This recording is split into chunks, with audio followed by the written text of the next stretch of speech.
이어받을 수 있나요? 많은 사람 살아와서 나의 친구가 되어도 병든 몸과 상한 마음 이어받지 못했다고 내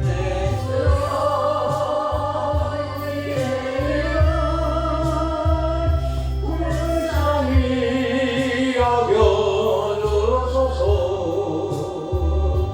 의지할 것 없는 이어받기 원합니다. 이대인의 통함을 예수께서 누르셨네. 못 잡은 난 사랑의 손 나를 어루만 지셨네. 내 주여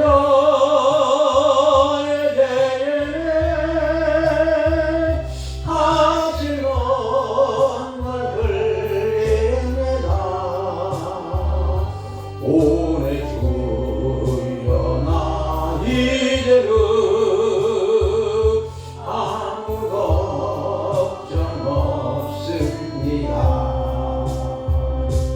내 모든 죄 무거운 죄 이제 모두 다 벗었네. 우리 주님 예수께서 나와 함께 계신다고 내 주여 이제는 무한 감사드립니다. 나의 몸과 영혼까지 주리에 바칩니다. 할렐루야. 따라합시다. 세상의 빛. 네, 오늘 주제입니다. 예수님이 세상의 빛이라고 예수님 스스로 말씀하시는 내용이지요. 여러분 과연 여러분 자신이 정말로 세상의 빛이 되는지 오늘 우리 같이 말씀을 통해서 깊이 함께 나누고자 원합니다. 지난주에 이제 제목을 혹시 아시는 분? 계속적으로 요한복음을 이어서 보니까 죄 없는 자가 먼저 돌로 치라 그랬지요. 그러니까 사람들이 양심의 가책을 느끼고 돌을 들었던 그 돌을 다 던지고 어른부터 젊은이까지 슬슬슬슬 빠져나가죠. 그리고 나서 예수님과 이 여인만이 남아 있습니다. 이 그림이 뭘까요? 우리가 이걸 알아야 됩니다. 그냥 팩트만 보지 말고 의미를 알아야 되지. 이 그림은 바로 모든 사람은 죄인인데 오직 예수님만이 이 여인을 정죄할 수도 있고 이 여인을 판결할 수도 있고 이 여인을 심판할 수 있지만 예수님이 어떻게 하셨지요? 나도 너를 정죄하지 않으니 다시는 죄를 범치 말라 이렇게 말씀하시는 모습을 봅니다. 그런 면에서 우리가 중요한 것은 예수님은 영원히 죽을 수밖에 없는 이 여인 현장에서 돌을 맞아서 죽을 수밖에 없는 이 범죄한 여인을 주님은 살리시는 모습을 보는 거예요. 오늘 저와 여러분들 우리 기독교는 생명을 살리는 종교지 생명을 죽이는 종교가 아닙니다. 어떤 면에서는 엄밀히 말해서는 우리 기독교는 종교가 아니에요. 세상에는 모든 온갖이 다 신이잖아요. 애국 나라에는 개구리도 신이고 때로는 물도 신이고 뱀도 신이라는 거예요. 그러나 사실은 실상은 신은 없는 거예요. 오직 하나님만이 참된 신이지 모두가 가짜요 짝퉁이라는 거죠. 오직 예수님만이 생명을 살릴 수 있고 오늘 저와 여러분도 예수님을 따르는 제자로서의 삶을 살아갈 때에 당연하게 생명을 살릴 수 있는 줄 믿습니다. 우리가 이 땅에 살면서 여러 가지로 배척을 당할 때 견디기 어렵지요. 그렇지만 어딘가에 연결이 있다면 인내하며 희망을 가지게 되지요. 그것이 뭐냐면 사랑의 줄이지요. 우리는 주님의 사랑줄로 꼭 매여 있습니다. 주님의 사랑줄이 아니면 누가 그리스도의 사랑에서 우리를 끊으려 감히 이 사랑줄에서 이 연줄에서 끊을 자가 없는 거예요. 그러게 우리는 이 험난한 세상 속에서도 힘들고 지치고 어렵고 때로는 좌절하고 낙심할지라도 주님 안에 있는 나에게 딴 근심이 있으라 이 찬양의 가사책 주 안에 있는 우리가 될 때만이 비로소 나로 통해서 많은 사람들에게 생명의 빛을 그때부터 비추기 시작하는 줄 믿습니다. 예수님은 말씀하십니다. 뭐라고 말씀하냐면 지난주에 말씀드린 것처럼 7장 37절 38절 보니까 초막절에 실로 명물에 서서 물을 길러 붓는 의식을 통해서는 주님이 나는 영원한 생명수라고 선언하십니다. 여기에 선언은 설명이 아닙니다. 여인의 뜰에서 네 개의 큰 불을 피워 밝게 함을 통해서 예수님은 나는 세상의 빛이라고 하십니다. 여러분, 빛의 반대는 어둠이지요. 그래서 어둠에 있는 자는 삶의 의미를 모르는 자 또는 그 삶의 방향성을 모르는 자예요. 그러나 빛된 사람은 방향성을 아는 자예요. 그러므로 빛 가운데 있다고 하는 것은 삶의 의미와 뜻을 알고 사는 인생을 말하며 어둠에 있다고 하는 건 삶의 의미를 모르는 자입니다. 이사야 42장 6절 7절 말씀이 좀 길은데 우리 김영선 장로님께서 먼저 한번 읽어주시면 좋겠습니다. 가로하는 건 읽지 마시고 인쇄물에 있습니다. 이사야 42장 6절 7절 여호와가 눈으로 너를 불렀으니 내가 내 손을 잡아 너를 보호하며 너를 세워 백성의 언약과 이방의 빛이 되게 하리니 내가 눈먼 자들의 눈을 밝히며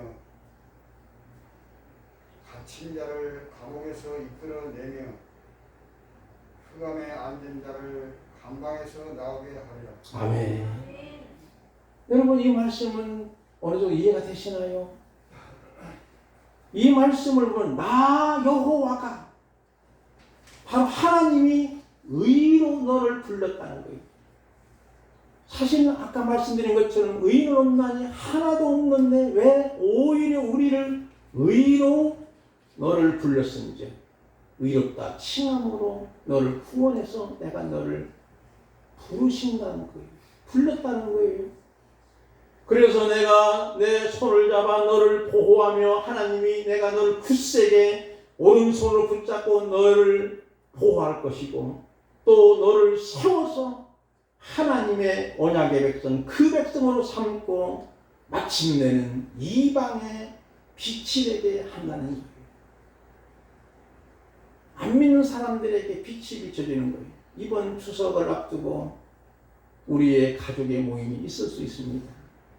믿지 않는 형제도 모이고 때로는 뭐 일가 친척도 모일 수 있고 여러 집안 어른들도 만날 수 있고 그러면 그 사람들에게 내가 있음을 통해서 그들에게 빛을 비치는데 그 빛이 달빛이 아니고 태양빛이 아니고 전기불이 아니고 생명의 빛을 비출 수 있는 저와 여러분 되기를 바랍니다. 이방에 생명의 빛을 비추면 어떤 일이 벌어지느냐?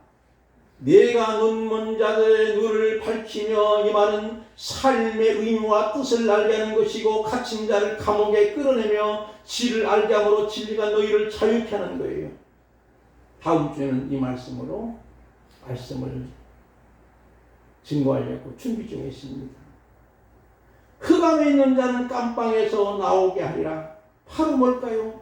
감옥에 있는 자들, 캄캄하고 어둠에 있는 자들이 나와서 밝은 빛을 비치도록 하는 거예요.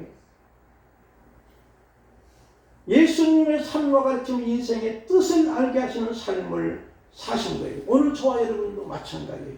그래서 주님을 따르는 자 12절에 나오잖아요. 특히 12절 말씀을 볼까요? 우리 12절 말씀은 간단하니까 우리 김호식 원사님 읽어주실까요? 예수께서 또 말씀하여 이르시되 나는 세상의 빛이니 나를 따르는 자는 어둠에 다니지 아니하고 생명의 빛을 얻으리라. 아멘. 여기 말씀에 주의할 점 하나가 있어요. 또란 만남. 그냥 지나가고 말 수 있는 언어예요. 왜 또를 붙였을까? 예수님이 이 8장에서 음행 중에 잡혀온 여자를 용서하신 사건은 생명을 살리는 사건이면서 또 이 말을 쓰는 거예요. 내가 바로 세상의 빛이라고 하는 거예요. 그러면서 뭐라고 말씀하시냐면 나는 세상의 빛이니 나를 따르는 자는, 나를 믿는 자는 이렇게 말씀하지 않고 왜 나를 따르는 자라고 했을까요? 이 말은 제자의 삶을 의미합니다. 팬이 아니고 예수님의 제자라는 거예요. 이 삶이 그 빛 가운데 사는 거예요. 여인의 뜰에 큰 불 4개를 밝힐 때 초막절에 축제임을 알리는 등불입니다.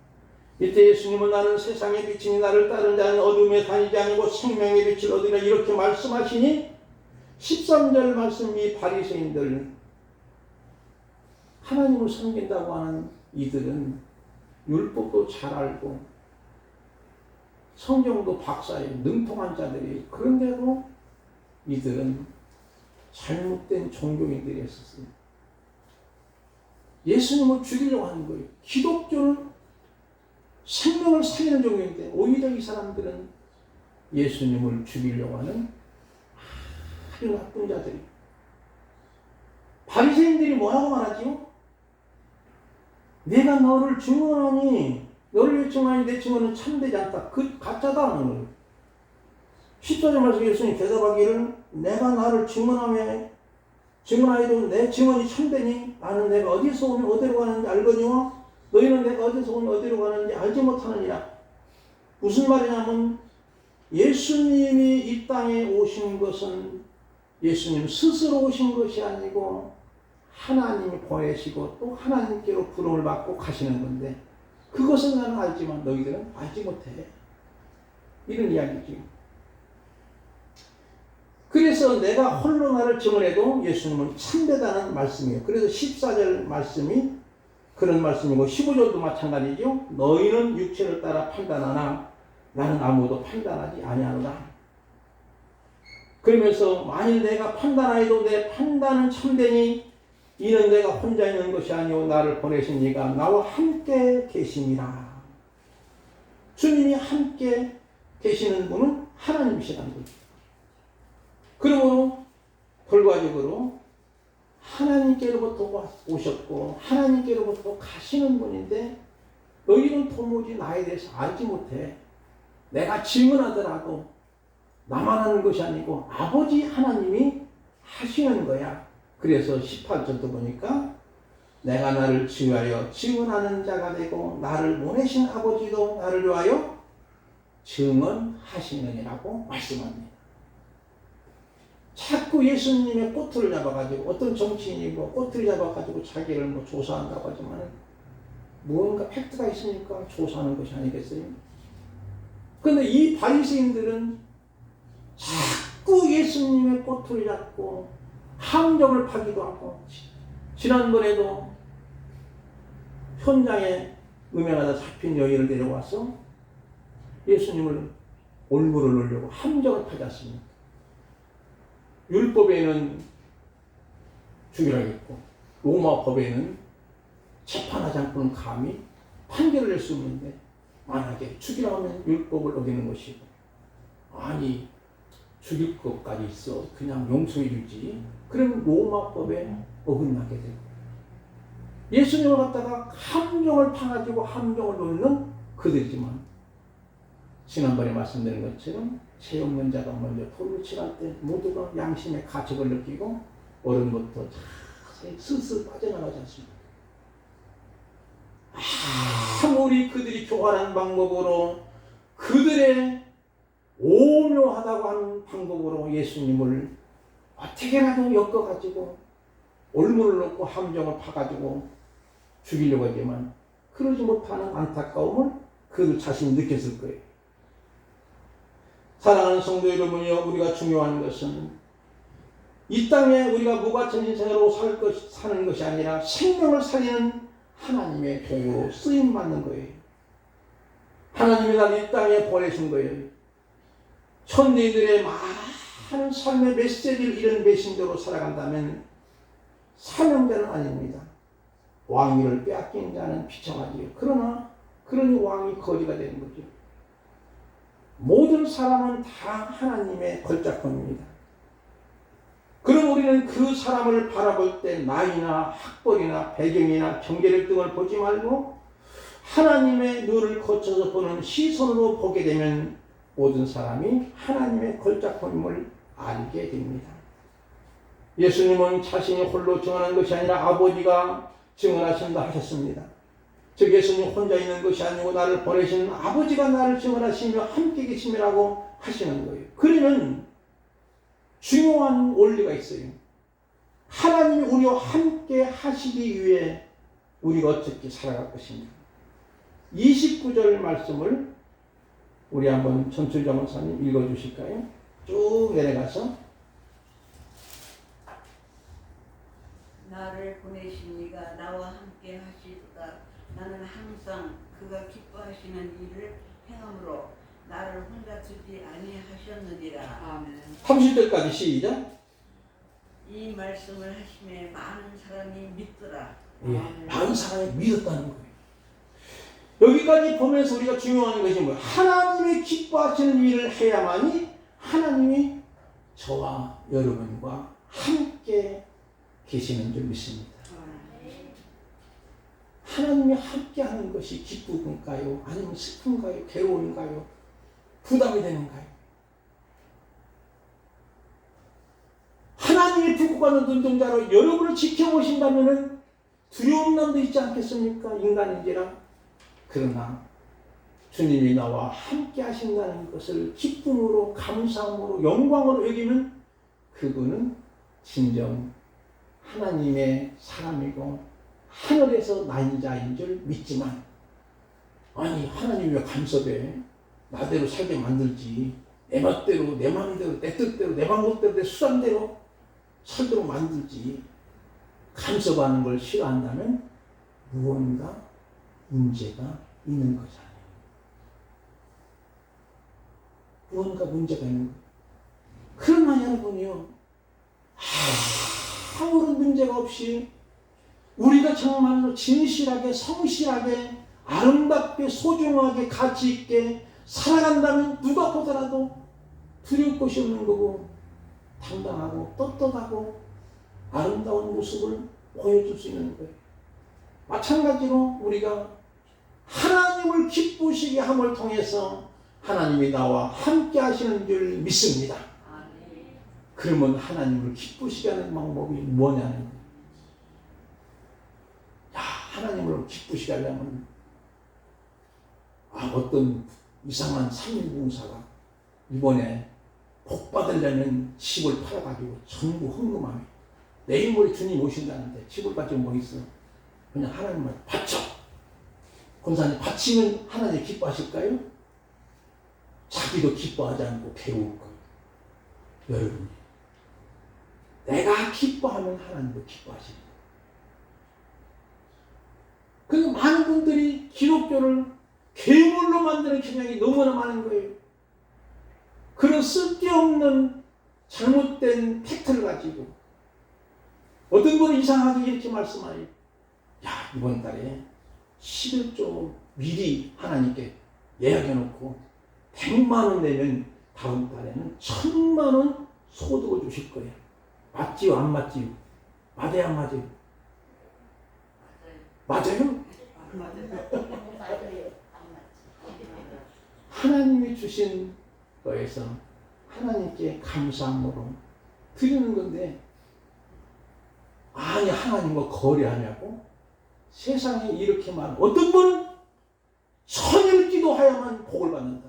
솔로몬이 복을 받았는데 1000번제 드렸다고. 1000번제는 여러분 천일 동안 기도하는 것이 아니에요. 엉뚱한 팩트를 가지고 기독교를 무당화시키고 잘못된 종교로 만들고 괴물로 만드는 안타까운 모습을 우리가 지적하지 아니할 수 없는 거예요. 그것이 아니에요. 우리 가난하든지 과거에 두뇌 또도 바쳐줬잖아요. 가난해도 좋아요. 남처럼 부잣집으로서 정말로 화려한 아파트 살지 않아도 좋아요. 비록 단칸방에 살대로 그것이 주님에게 주는 초막이나 궁궐이나 내주에서 모신 것 하나님의 나라인 줄 믿습니다. 하나님을 기쁘시게 하는 것은 생명을 살리는 일을 믿습니다. 생명을 살리는 예수님이 그래서 나와 함께 하시도다 나는 항상 그가 기뻐하시는 행함으로 나를 혼자 두지 아니하시니까 이 말씀하시니까 많은 사람이 믿더라 그랬잖아요. 이게 바로 생명을 살리는 일이 아니겠습니까? 전도 축제를 우리가 하게 되는데 물론 아무나 나오고 좋소 그렇지만 한 번 나오고 안 나오는 분들이 무직스러워하니 그렇지라도 해야 되는 거예요. 그러나 중요한 것은 여러분이나 제가 그 사람하고 교제하고 사귀면서 저 사람은 정말로 집사님답네, 정말로 목사님답네, 정말로 장로님답네, 나도 예수 믿고 싶어. 그리고 나서 그때부터 예수님을 서서히 만나가면 예수님을 믿게 되는 줄 믿고 그 생명이 살게 되는 줄 믿습니다. 이게 바로 하나님이 기뻐하시는 일이죠. 하나님이 최고로 기뻐하시는 일이 이른 양을 찾는 거예요. 복음서에 보면은 잃어버린 양의 비유가 있고 잃어버린 드라크마 비유가 있고 잃어버린 탕자의 비유가 누가복음 15장에 기록되고 있습니다. 이 세 가지의 공통점은 바로 잃어버렸다는 거예요. 그리고 다시 찾았다는 거예요. 이 비유들은 잃어버린 영혼을 애타게 찾는 하나님의 사랑을 잘 보여주는 그림이지요. 누가복음 15장 7절 말씀을 한번 우리 호흡자 권사님 읽어주실까요? 내가 너희에게 이르노니 이와 같이 죄인 한 사람이 회개하면 하늘에서는 회개할 것 없는 의인 99으로 말미암아 기뻐하는 것보다 더하리라. 99보다도 한 마리 잊어버린 양 때문에 더 기뻐하는 것은 바로 하나님이 잊어버린 양을 그렇게 기뻐하시는 거예요.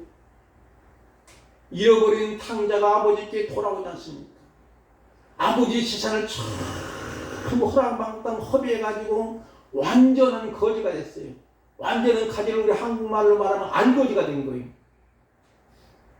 그리고 이제 더 이상 먹을 거리가 없고 죄지 취업률을 가지고도 배가 채워지지 않으니까 아버지 집에는 품꾼도 많고 먹을 것도 많은데 내가 아버지 집 가서 품꾼으로 쓰는 것도 좋다고 하니 아버지 집에 처벅처벅 가는 거예요. 아버지가 그 아들 잊어버렸을까요? 아니에요.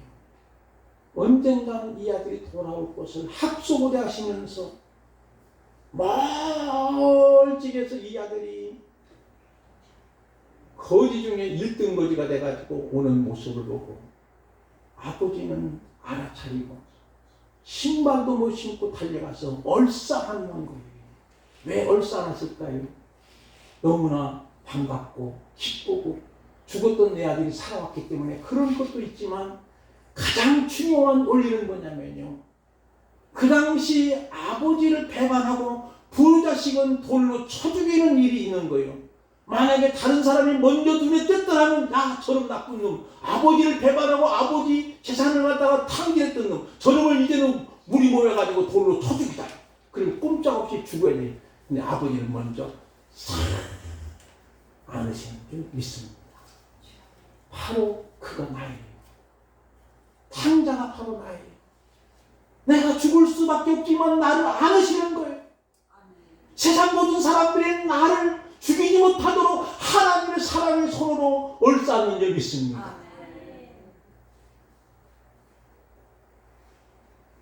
내 생명을 살리기 위해서. 그러므로 우리는 자연스럽게 주님을 따르는 자는 뭘까요? 에베소 5장 8절 말씀을 우리 김전 집사님 보시겠습니다. 너희가 전에는 어둡더니 이제는 주 안에서 빛이라. 빛의 자녀들처럼 행하라. 9절까지. 빛의 열매는 모든 착함과 의로움과 진실함에 이르느니라. 아멘. 빛의 열매가 모든 착함이에요. 여기서 착함이라고 하는 것은 바로 선한 것만 의미하는 것이 아니에요. 여러분, 구약에 보면 하나님이 천지를 창조하시고 보시기에 아름답다, 좋았다고 그랬잖아요. 이건 아름다운 거예요. 포부라는 말을 쓰지, 원에 보면은. 그러므로 아름다움으로 생명을 살리고 태어나게 하고 그 생명을 행복하게 만드는 거예요. 선한 사마리아 비유처럼 마찬가지죠. 제사장도 비껴가고 레위인도 비껴가고 오늘날 말은 목사도 비껴가고 장로도 비껴갔는데 오히려 사마리아 여인이 강도 만난 유대인을 살리는 거예요. 서로 간에 상종도 하지 않는 유대인이 너 잘못 걸릴 거만 잘 됐지. 저는 우리를 그렇게 무시하더니 말이야. 죽으려면 죽고 세상 말로 나쁜 말로 돼지라면 돼지고 이런 식으로 그냥 갔다라면 이 생명은 죽었을 거예요. 그렇지만 이 선한 사마리 그를 살려내지 않습니까? 그리고 병원비까지 다 지불하지 않습니까? 이런 모습이 바로 모든 선한 거예요. 착함이에요. 의로움은 하나님 아버지의 마음으로 이웃의 고통을 덜어주는 것이고 특히 연약한 자를 긍휼히 여기는 마음과 행동이고 진실함은 자신의 생각을 내려놓고 하나님의 생각에 아멘하는 것이죠. 그러므로 이사야 55장 8절 보니까 이는 내 생각이 너희 생각과 다르며 내 길은 너희 길과 다름이니라고 여호와의 말씀에 이같이 빛 가운데 살면 타자에 대해서 말보다 참으로 빛을 비치게 되어 타자가 어둠의 일을 발견하여 변화를 가지게 되는 줄 믿습니다. 그래서 예수님이 이같이 너희 빛을 사람을 비치어 하나님께 영광을 돌려. 이것이 착한 행동이라 했어요. 그러면 너희 착한 행실을 보고 하나님 계신 아버지께 영광을 돌리는 거예요. 그렇지만 아까 말씀드린 것처럼 이 바리새인들은 언제나 진리를 피하면서 진리를 찾고 있는 거예요. 왜냐하면 그들은 땅에서 난 자예요. 아래서 난 자예요. 그러나 우리 주님은 우리를 향해서 너희는 위에서 난 자라고 말씀합니다. 요한복음 1장 12절 보니까 영접하는 자 곧 그 이름을 믿는 자들이 하나님의 자녀가 되는 권세를 주셨으니 이는 혈통이나 육종으로 사람의 뜻으로 나지 아니하고 오직 하나님께로 난 자들이라고 말씀합니다. 사랑하는 성도 여러분, 저와 여러분은 과연 하늘에 난 자일까요?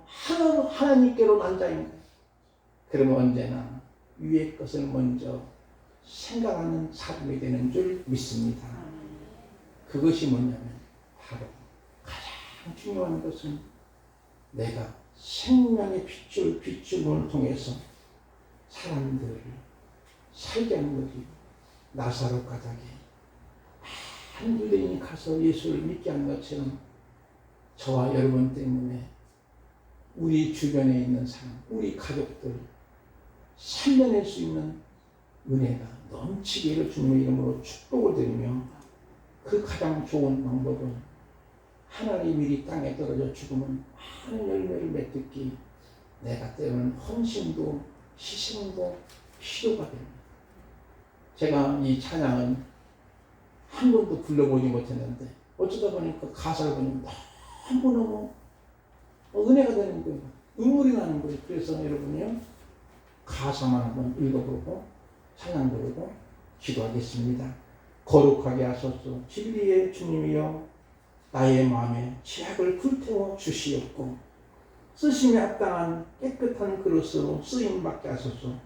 하나님 나라 위에 사랑하게 하소서.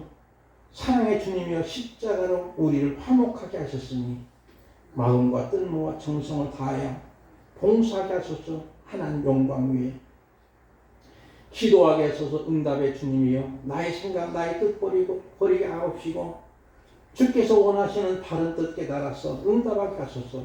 하나님 이름 위에 얼마나 시적이면서도 감동이 되는지 저와 여러분이 정말로 우리가 거룩하게 하소서, 사랑하게 하소서, 기도하게 하소서 이런 주제로서 살아갈 때에 진정한 생명의 빛이 되기를 주님의 이름으로 축복을 드리며 우리 찬양 드리고 기도하는 시간을 갖겠습니다. 찬송가 502장